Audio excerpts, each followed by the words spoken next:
I nowadays look at it like I have the coolest superpower ever. Sometimes it can, fail me if I focus on the wrong thing, but when I focus on the right thing, I'm absolutely unstoppable. Like, you can't stop me. I won't even remember to have food because I'll be so just obsessed in whatever I'm doing. You hear that a lot, right? So I dropped out and then did a BTEC, which is coursework. And coursework, I'm fantastic. And I got the highest grade in my entire school. You couldn't get a higher grade than mine. And I was like, well, there you go. Like, I failed exams, but then excelled during coursework. This is just where I'm best at. I'm good at doing the work. I'm not good at sitting a 30-minute exam where everything depends on that one test. Do you know everybody who's mentioned their exams whenever they've been interviewed has said exactly the same? Really? Everybody. Oh, wow. I kind of really wanted to come on here today because it's a topic that definitely has caused me like loads of grief in the past. And if I can help any young people that are in the same situation or just feel like the odd one out and they don't understand why, I feel like this might be quite helpful. If you really love what you're doing, if you love your job, if you love your passion, then you can actually really become like one of the best at it. Bela Fernandez, Hello. thank you for joining us. Nice to be here. Welcome. Thank you. I love the fact that you're here because we know each other previously, but we've never had the conversation about ADHD. And I love the fact that you contacted me, seeing what we were doing. Some stuff went out on socials and you said, John, this is really close to my heart and I want to be involved. You travelled from York specifically to come and do this, so thank you. It's fine. It's a pleasure to be here, honestly. Yeah. Let me set the scene. Let me get some context. We've interviewed a lot of older people. Mm-hmm. You represent a completely different demographic. And if I may, you're in your late 20s, an influencer by trade. And there will be a lot of people who tune into this because of you representing that age group. And it's really exciting to bring that to the table. Just tell us, what does being an influencer bring into your life? I feel like it's a job where I have loads of freedom to explore any topic that I would like to and help as many people as I can in whatever topics that I've dealt through in my life. So if I've had, rough times in certain situations, if I've dealt with just dark times, I can actually bring those to light and speak about them and help the people that are going through them at the moment, especially younger girls that are kind of, growing up as well in the places that I've been there and I've done, and they can kind of look to my videos to sort of learn from my mistakes. So it's a really lovely job, actually. It's the perfect job for me because I just get to help so many people in it. And before we explore what those hardships may have been that you discuss and help other people with, let's talk about your ADHD. When did you get your diagnosis of ADHD? I got my diagnosis 2 years ago, so quite a while. And it was actually because of my mother, actually, because my mum, I've always known that she wasn't quite normal. And I've always known that she was just like slightly different from the norm, like little habits that I would pick up on. I was like, there's something up with you and I just don't know what it is. And I actually, years ago, I convinced her to go and get tested for something. Like, I was like, I don't know what you have, but you have something. Tested for something. I was like, you're definitely neurodivergent. I don't know what spectrum of it. Is it bipolar? Like, what it is? But please just go and figure it out because I need to know. And I think after she got diagnosed with ADHD and autism, and after she did, I think a lot of pieces fell into place for myself as well, because ADHD and autism is very genetic. It's a genetic condition. You can't just evolve autism or ADHD. So I think after she got fully diagnosed, I was like, whoa, like this makes so much sense. After I looked into what actually happens, the symptoms, like how your brain works, just all of it, it was just like this big red flashing light. I was like, holy guacamole, this is me. So yeah. Things made sense. Yeah. When I said thank you for coming to see us and that you'd reached out saying you wanted, what was the overwhelming why behind that? What is it about the journey you've gone on that has led to you wanting to give back and talk about your own experience that also clearly helps others? I think like for the longest time, especially growing up, like I've always felt so out of place. I've always felt like the odd one out in like friendship groups and just in every social situation. I always feel as if I'm like I don't know how to explain it, but like the one that's like not quite meant to be there, or as if like maybe externally it looks fine, but internally I'm like, I'm in the wrong place. It's like imposter syndrome, but for me, but in every social situation, through school, everything. So I think that really, like, for the longest time made me just feel like there's just something wrong with me. Like maybe I'm just not normal and there's no explanation for it, and I'm just doomed for always being an overthinker and always full of anxiety and all these things. And I think finally knowing like what it is and what like is actually the cause of the problem or what's actually going on just makes it so much more like life so much easier, because you can actually like say like, okay, I'm like this because of this reason, not just because there's something wrong with me. I kind of really wanted to come on here today because it's a topic that definitely has caused me like loads of grief in the past. And if I can help any young people that are in the same situation or just feel like the odd one out and they don't understand why, I feel like this might be quite helpful for them. Since being diagnosed, have you felt like you've almost become more, there's almost an accepting tribe?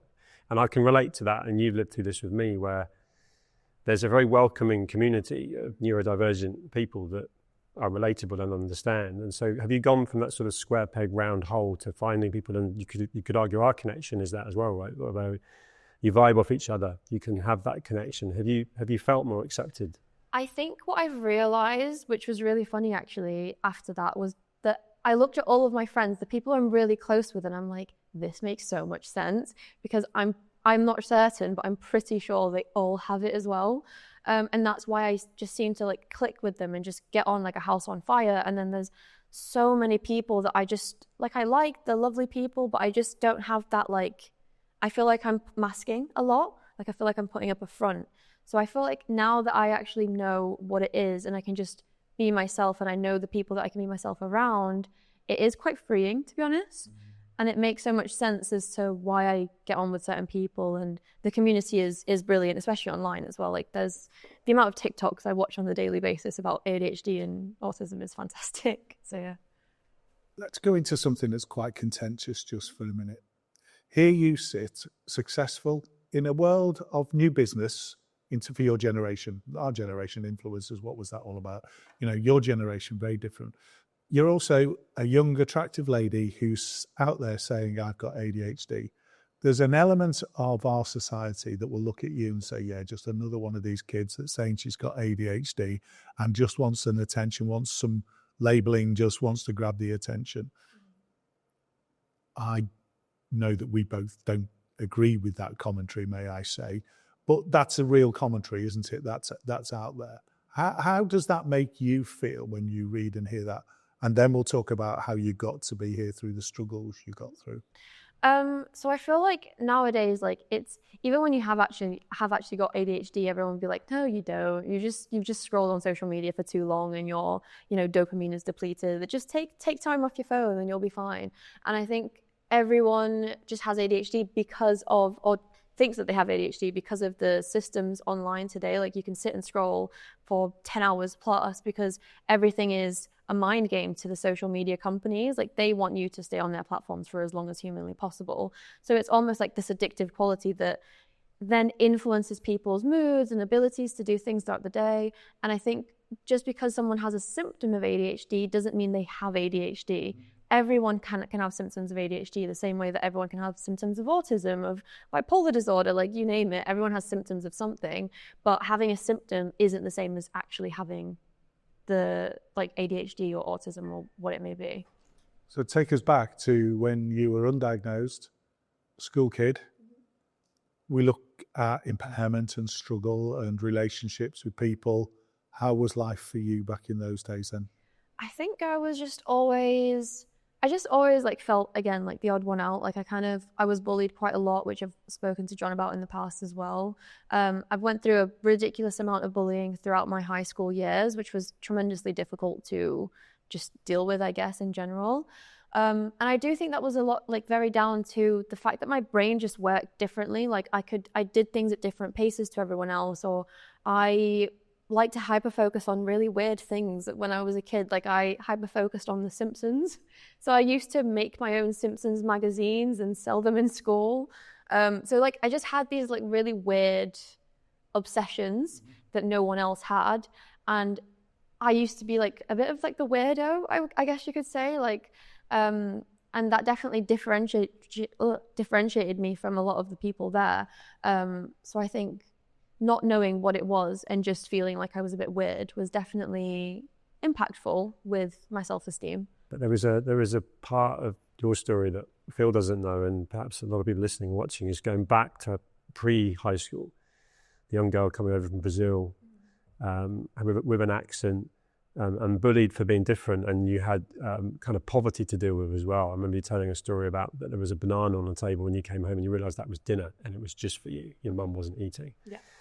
And I think that word resilient gets overused sometimes, but that's how I've felt getting to know you. And I want to sort of almost uncover that in this conversation from an ADHD point of view, because without putting words into your mouth, I know that you went down to a very dark place. You've already touched on this conversation, the isolation, the loneliness, but you got yourself out of it. I want to know how you kind of churned that and where you think the ADHD hyperfocus went from perhaps I don't fit in, I'm being treated really badly, to then like, I'm going to actually, this is my life and I'm going to own it. I think the fact that it's looked down upon in many cases. I think ADHD is like, oh, there's something wrong with you. You just can't function like a normal person. But I nowadays look at it like I have the coolest superpower ever. Sometimes it can, fail me if I focus on the wrong thing. But when I focus on the right thing, I'm absolutely unstoppable. Like, you can't stop me. I won't even, remember to have food because I'll be so just obsessed in whatever I'm doing. You hear that a lot, right? Yeah. And I'll just forget to eat, I'll forget to drink water, which obviously is not a good thing. I don't mean to do those, but I'll just be so obsessed in the project that I'm taking on, if I'm really, really, really, truly in love with it, that I can get like a month's work done in a day or a week if I really want to.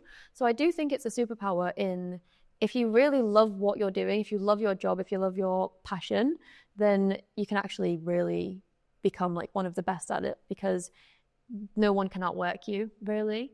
How do you manage that from a burnout point of view? So that you cram in, and this is a key conversation about the fact that I think 90%, maybe more, of Gen Z coming through now. And as Phil said earlier, it wasn't even a thing. If you were asked what you want to be at school, what you want to be grown up, I was never going to say an influencer. That's what everyone wants to be now. But that requires creativity. It actually requires a huge amount of effort. There's probably, if you look at the pyramid scenario, you're in that very top, making a good living out of being an influencer. And so that hyper-focus and that relentlessness, how do you manage it? Because at any one time, you're doing your own editing, you're doing your own ideas. A lot of it comes through you. It's not that you've built up a team. And I just wonder how you sort of almost don't sort of sustain it, basically. Well, I'm going to give you the brutally honest answer, is that sometimes I don't. Sometimes I burn out so badly to the point where I vegetate for a week nonstop on my sofa. And that was maybe a year or so ago. Like, I really, really, really didn't know how to deal with the burnout, because you can just go, and then it gets to a point where you can't anymore. You have zero output left in you. And it's only this year that I've actually done my absolute best. I've even made a YouTube video on this as well, of how to avoid burnout and how to have the practices in place where you can go full throttle in some areas, but then take a step back in others. Because otherwise, I think having ADHD just makes you go at 100 million miles per hour without slowing down. And then your body actually forces you to slow down by giving you burnout and by just making you stop. So I've definitely had to learn the balance, but it's still hard sometimes. Even when I, for example, have to go on work trips to America, when I'm back from that, because I've just given my absolute all for the whole week, and especially with social situations as well, trying to putting on a mask of being acting normal, that is exhausting. And when I get back home, I'm literally like, no one speak to me for a week. I'm in my room. You make the time for it. The other thing, and this is something that I think will bring Phil in quite interesting in his viewpoint, is fitness is a massively important part to you. That became something that you almost used as a coping mechanism to get out of what was a really tough time of your life. Now, if you link that to ADHD, where does that fit? Because it feels like that's been something that helped your mindset and helped the whole thing combine. And then, anyone watching, listening, understanding that that's a really key part of managing ADHD is movement, fitness, and what that means to you. I find it quite strange, actually, because any time that I've not been to the gym in a long time, I'm having usually a very bad month. if fitness is very much directly associated with my productive months and my happy months and the months that I'm actually able to do anything. And the months that I guess leave it on the back burner or I don't prioritize it, I see absolutely humongous difference. They're entwined. My mind just does not work the same. I can't think straight. Everything feels very muddled. So yeah, fitness is absolutely massive. I think I'm interested on the science of it, to be honest, because I don't know if it's something to do with, expending that or bringing more dopamine, because obviously fitness gives you more dopamine and it helps you actually feel more positive. So I don't know if that has something to do with it, and that maybe correlates, but fitness absolutely game changer. I'm interested in the journey to become the professional woman that you are now. School, tricky, bullying, results, exams? No? So bad. I cannot sit an exam. I don't know what's wrong. Well, I do know. You do know what's wrong with it. No, hang on. I joined you in using a poor set of words there. There's nothing wrong with you. No, there isn't. That you're wired slightly differently. 1,000%. And let's be clear about that. There's nothing wrong with you. No. So exams not your strong point? Well, I started A-levels and I had to drop out because it got to the exam. I did a year of A-levels, got to the exams. I was like, this is the worst thing I've ever done in my life. So I dropped out and then did a BTEC, which is coursework. And coursework, I'm fantastic. And I got the highest grade in my entire school. You couldn't get a higher grade than mine. And I was like, well, there you go. I failed exams, but then excelled during coursework. This is just where I'm best at. I'm good at doing the work. I'm not good at sitting a 30-minute exam where everything depends on that one test. Do you know everybody who's mentioned their exams whenever they've been interviewed has said exactly the same? Really? Everybody. Oh, wow. That's what. And take something from that. There is. So, BTEC? Yeah, BTEC business. Excellent, because that's my degree. Really? Then what? That's it.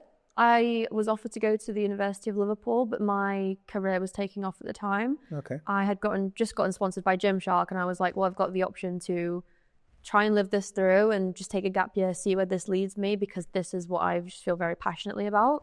Or I can go to uni, and I, from the dismay of my mother, went to work in my job basically and didn't go to uni. So big part of being an influencer is you're putting yourself out there, which leaves you wide open to criticism, rejection, and RSD is a key part of what we talk about with that.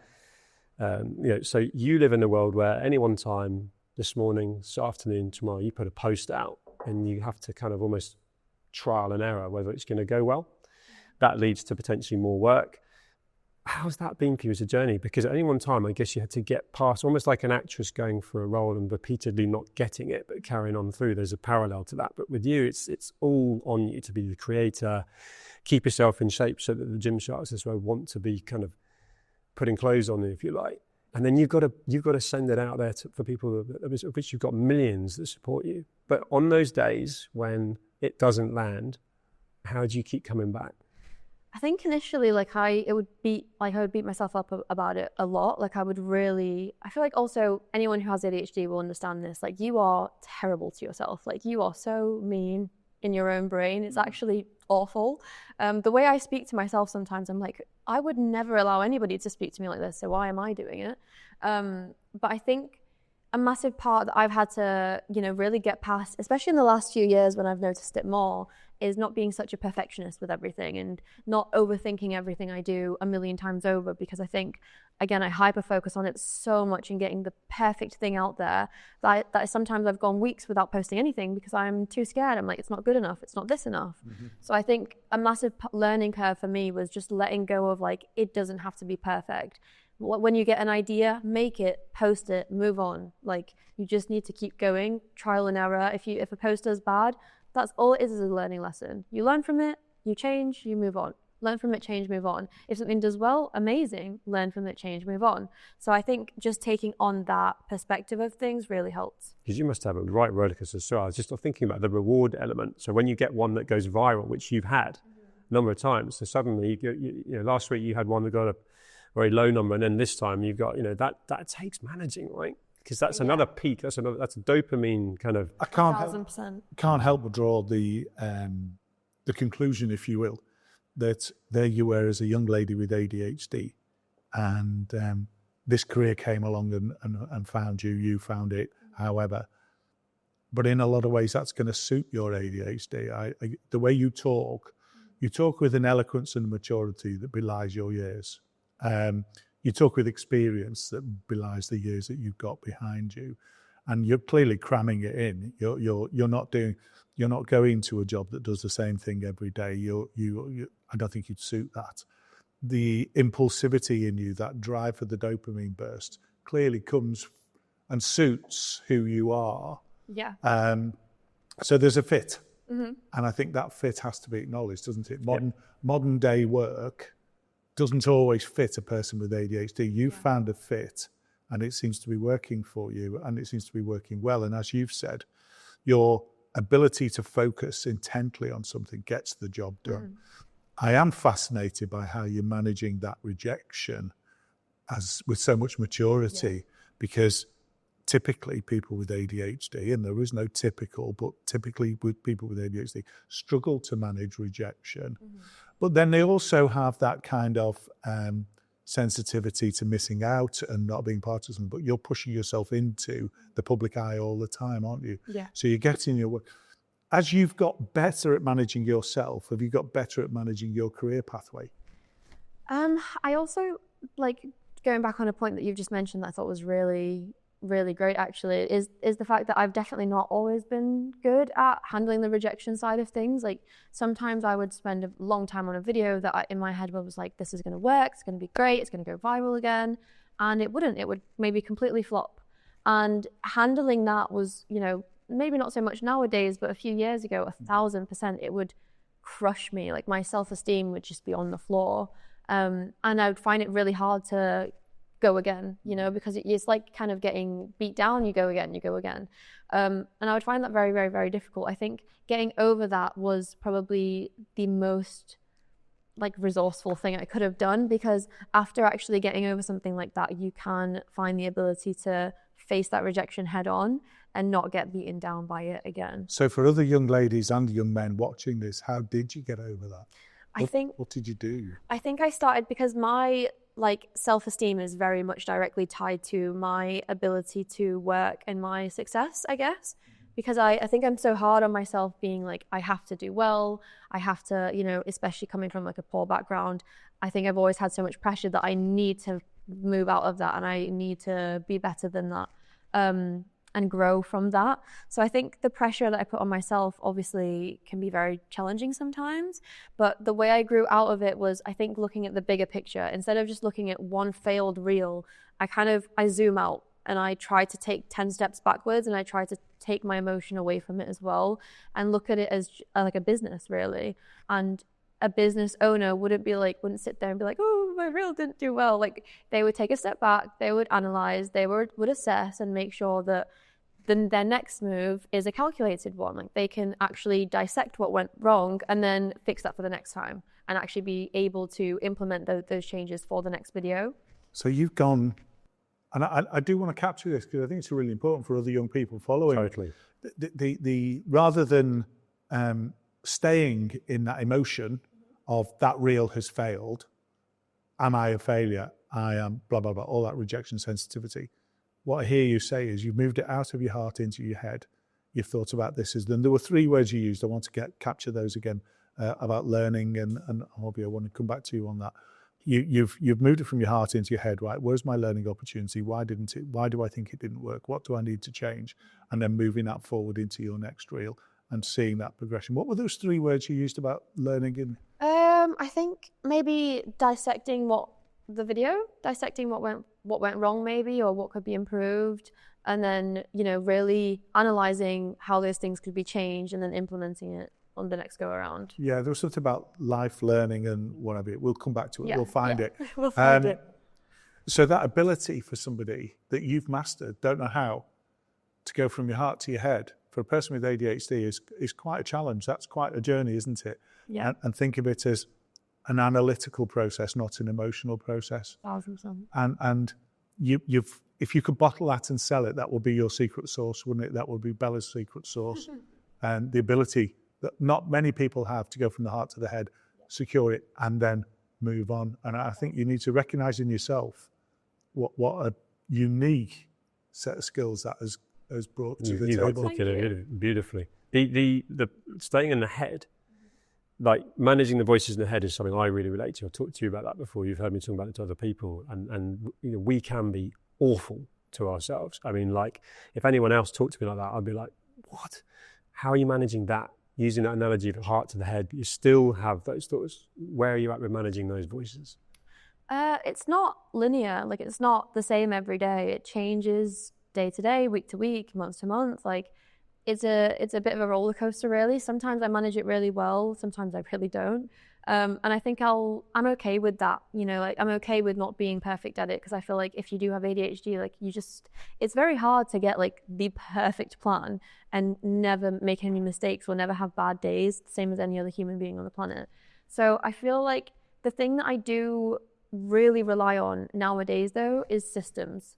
If I don't have my systems, and they're really like annoying little systems that no one else understands, even my fiance is like, what on earth are you doing? You've worked them out, they work for you. Exactly. Like, I've worked out my perfect systems that when I have spent like 2 weeks doing all of those things, I'm on fire. Like, I'm flying. And was that post, yeah, it's a great shout, but was that post ADHD? Because I love the fact that in the middle of that, you mentioned that because of my ADHD, and I guess where I'm going with that is, you were probably like, I'm chaos, I'm a mess, and then there's a slightly kinder, more understanding voice, which has ultimately implemented systems, and yeah, definitely what works. I think I already had subtle systems beforehand, like little things that I knew, like, oh, I'm really productive when I do this thing, but I never really understood why. Like, no one else really functioned the same, but I just thought like, oh, maybe this is just like my thing. I'm just better when I perform these like systems and stuff. But I think after my diagnosis, I finally realized like, oh, okay, that's why I just deal so well with these really random systems that no one else seems to understand. But for me, they just click. It's interesting that I say to people, coaching people with their ADHD, the classic thing is always forgetting things. Right? If you need to remember that, what do you absolutely need to take out of the house? What do you mean? You need to take your car keys. Right. So whatever it is you need to remember, put it underneath your car key. Yeah. And then you've got to see it. If your packed lunch is in the fridge and you're going to go to work without your packed lunch, put a note under your car key. Yeah. Packed lunch. It's all linked. And link it. Visual as well. Absolutely visual. And people, I remember 20 odd years ago, people would say, yeah, people with ADHD always missing appointments, can't manage time. Just put a timer on your phone. Yeah, the timer on your phone goes, you cancel it, and then you can't remember what you've done the time. I'm so glad you said that. Yeah. So what was that last timer that went off? Can't remember. Right, I'll move on to something else. Yeah. The classic things for everybody else don't work for the community that we're dealing with. So you've got systems. Give us an example of one. There's so many. I think a really important one for me is starting the day off right. If I start my day off wrong, the whole day is doomed from that point on. Like, I will start, and if I do these 3 things in the morning before anything else, I'm gonna have a good day. And it's always the same. I always have a good day if I do these things. So the first one I would say would be, when I wake up, I don't go on my phone, because if the minute I start scrolling, I'm gone. I'm stuck there. Like, my head's gone. But what I'll actually go and do is I'll go upstairs in a quiet room, and I'll basically listen to, this is going to sound really like, ooh, and cringy, but I'll listen to this, like, it's basically like a meditation, but it's also what's it called? Not hallucination. Holistic? When you hypnotize, it's a hypnotherapy meditation. Yeah. That's what it is. But it's a personalized one for me that I've actually recorded for myself. And it has all of, like, basically goes through my day, how my day would look if I was the most successful version of myself with all of my goals accomplished. And it's maybe 10-15 minutes of me just listening to it. And I'm just basically describing my whole day being perfect and like all of these things that I've accomplished. And at the end of that audio, I'm like, I'm that person. When have you recorded that? So you're listening to that tomorrow morning. When had you recorded that? Oh, I recorded them like weeks ago. So that's interesting. That's the whole cycle of forward thinking, visualization. It goes back to get you into the zone, into your. So you're looking after your future self. Yeah, now. Exactly. I record them like every 6 months or so when I have like new goals I want to achieve. So at the moment I usually have 3 on the go at all times. I've got a 10-minute one, I've got a 15-minute one, and then I've got a 30-minute one for when I'm really needing some help. And I'll just basically, it's like I'm telling myself a story. I'll get myself into like a meditative state first, and then I'll go through the entire day, like, you know, you wake up in this beautiful home, blah, blah, blah, and then you do this, and then you do that, and then you speak to the millions of girls that you're helping. Like, I'll kind of play out my entire day in those 10 minutes. And then my, like, entire vision for that day is set. I'm like, this is the life that I already have, now act like it, type of thing. That's one of 3. That's one of 3. Go for number 2.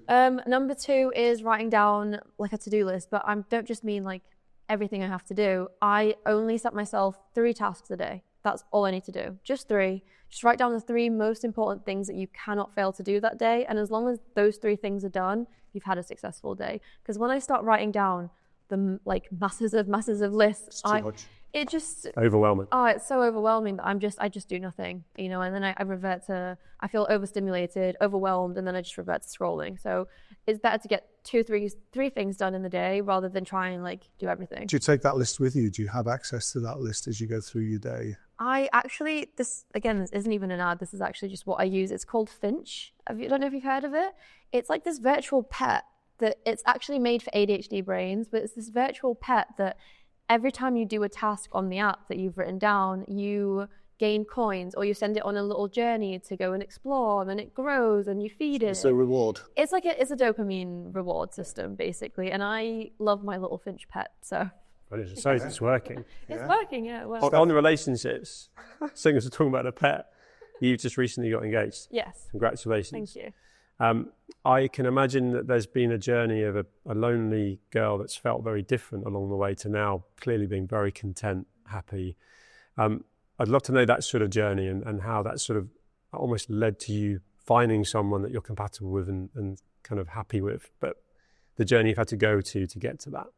I think I'm a very I'm a very different person to be in a relationship with, because there's a lot of things that I don't do like a normal person. So for example, and maybe this is a me thing, I think maybe girls maybe with ADHD will relate to this a bit, but in the morning, like you can't touch me, you can't speak to me. I need, like, before I've had my coffee, I just feel so overstimulated. Or if I'm in the middle of doing a task, like let's say I'm getting something done and then someone's talking to me, or then someone's trying to hug me, not a good combination, really. I just feel very overwhelmed very easily, and I need a lot of space. So I guess finding someone that can understand that is very difficult, because it's very easy for, you know, someone I'm with to think that I just don't love them, when actually it's not to do with them. It's just to do with, like, I have a lot of boundaries in place for myself that I need to stand by in order to have a functioning day. And I think finding that was a bit of a challenge, because not everyone understands, and some people think that maybe you're just being rude, or, you know, they just don't get it, or they don't have empathy towards it. So I think, you know, finding someone that's sympathetic and can put themselves in your shoes, or just try to understand, is very important. But there's an element of, I've used this word articulate to you, to your face, and told you before we were filming that the way she articulates and talks is beautiful. Incredible. And I think that you being so confident in yourself and going on this journey to then probably have set that stall out and being able to explain to your fiance that this is how I roll, this is what I need to do, and doing that early, so that actually, whereas a younger version of yourself probably didn't even understand yourself, let alone be able to explain it to someone else. So that's where you use the word, you know, difficult, misunderstood. I can see where that's coming from. There's a whole audience out there waiting for step 3. Oh, step 3. Wait, I think I mentioned step 3, didn't I? Step 1. Yeah, step 1 was with the talking to yourself Zen kind of video. Step 2 was is your 3-point plan. Yeah. Step 3. Oh, a Finch, but I guess there's another one. Finch is a huge part of it. And is that your 3-point objectives? That's not really. That's like an extra add-on, really. But the third one would be, I guess, like managing myself throughout the day. So sometimes it's hard to explain. Like, if, for example, something I'm really interested right now is planning a wedding, because obviously I've just gotten engaged, and that is taking up so much of my mental space, because I'm so excited and I'm so passionate about it that all I want to do is wedding plan. And I really need to check myself and be like, no, There's work to do. I have work to do. I can't just spend all day wedding planning because that's 2 years away. Like, I just need to focus on the now. So I think bringing myself back is really important. So sometimes I'll have like this little rule with myself that if I'm confused on what my priorities are, first I'll check back on the list, on the 3-point list. Is it in those three things? No, it's not. Why are you doing it? Move on. Go back to the other 3 things that you're meant to be doing. And if it is on those three lists, and I'm kind of like slightly going off grid a little bit, I'm not really focusing on finishing the task. I'm just kind of dilly-dallying.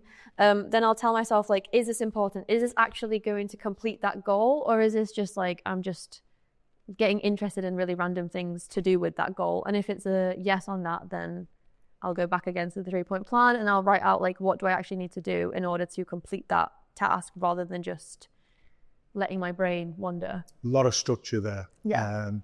And there'll be people listening who can't possibly dream or even think that they could have that structure and get that discipline. I'm learning all the beating time, yourself Phil. up, aren't you? I'm learning all the time. So that's not going to happen without struggles for people. Oh, yeah, of course. It's not easy. What you do give there is an aspiration of where people can strive to get to. And I'm sure there'll be opportunities for you through your podcasts and other platforms to expand on that more for people, maybe, especially in this audience, in this context. If I can, no, go on, please. I do want to preface, though, because I think as I'm speaking about this, I am aware that it's coming across as like I have it figured out, when actually that is when my week and day is going well.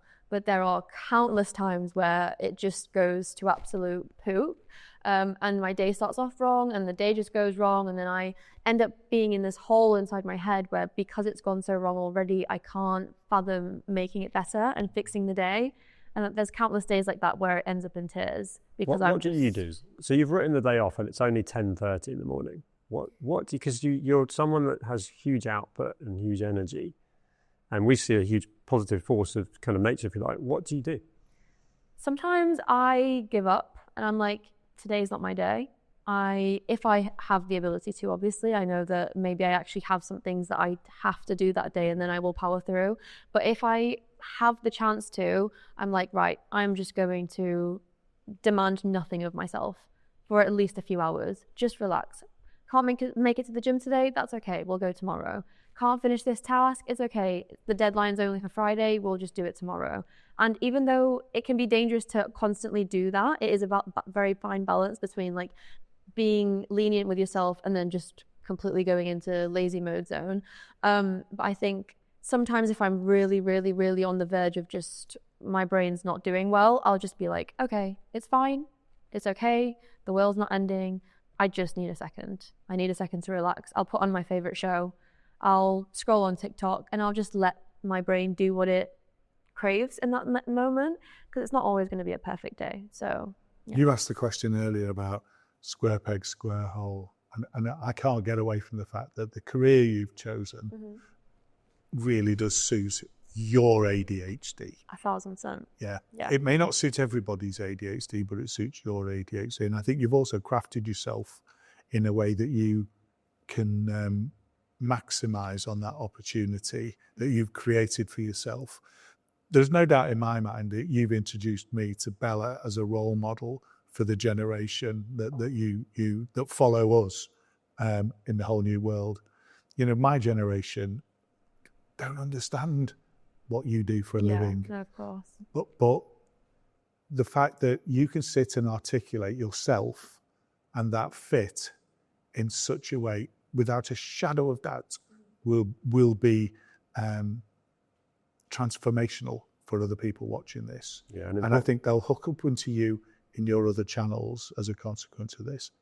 And I can't speak for John, I can speak for myself. I think you've really got something to offer the next generation of people with ADHD in terms of how to get to a point of understanding yourself. Mm-hmm. You've been through your hardships, we've skated over it, they're there, you're now very successful. I wish you every success and clearly an exciting 2 years of daily wedding planning, quite clearly. And maybe you'll come and see us in the offices in North Lincolnshire. You're only across the water. Yeah. Because because I think you've got a lot to actually give and offer. And I think that gives you something back. And I think that's part of ADHD as well. I love it. Yeah. Sure. Yeah. So congratulations to you. Fantastic. Thank you for coming to see us today. Oh, that's amazing. Thank you very We much. enjoyed the conversation. We've loved it. You constantly inspire me, Bella. No, honestly, I'm so grateful to be here and just be a part of this as well. I think the thing that gives me the most joy, not only in my job as well, but doing things like this, is being able to help. And that's the singular reason why I do the job that I do. So this is a blessing to be here. So thank you very much for having me. No, it's for the girls that are watching and listening and that have not had anyone to help them, and you were that girl, right? So that's what carries so much power behind it. Thank you. No. Really appreciate it. Thank you guys so much. Thank you.